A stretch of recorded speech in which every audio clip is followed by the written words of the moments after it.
tunaendelea na series zetu za makosa 12 yanayofanywa na wafanyabiashara wa vinywaji.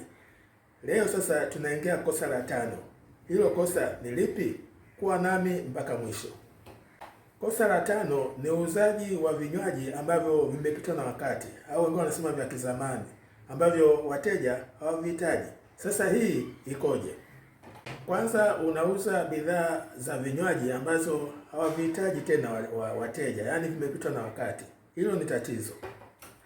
Ya pili, pamoja na kuwa hizo bidhaa zimepitwa na wakati, unauza kwa bei ya juu sana kuliko hata uwezo wa wateja wako. Ya tatu, hakuna variety, yaani bidhaa zako unazouza ni za aina moja tu. Huwapi wateja nafasi ya kuchagua bidhaa za aina mbalimbali. Hilo ni tatizo.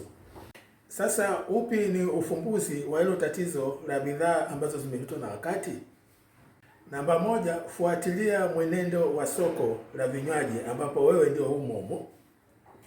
2, jitahidi kufahamu ni vinywaji vipi ambavyo ndio vinapendwa sana na wateja, hasa wa aina ya wateja ambao wewe umewachagua kuwahudumia.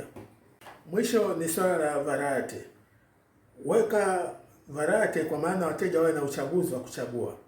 Kama ni vinywaji vya moto au vya baridi, au kama ni vinywaji kwa ajili ya watoto au watu wazima au vya kina mama. Sasa hii ndio inaitwa variety na wateja wanapenda hiyo kitu. Naona niishie hapo. Kama kawaida, kama unataka kuelewa mambo mengi kuhusiana na mambo ya uendeshaji wa biashara, basi angalia YouTube channel yetu ya How to Start Business. Huko kuna kila kitu.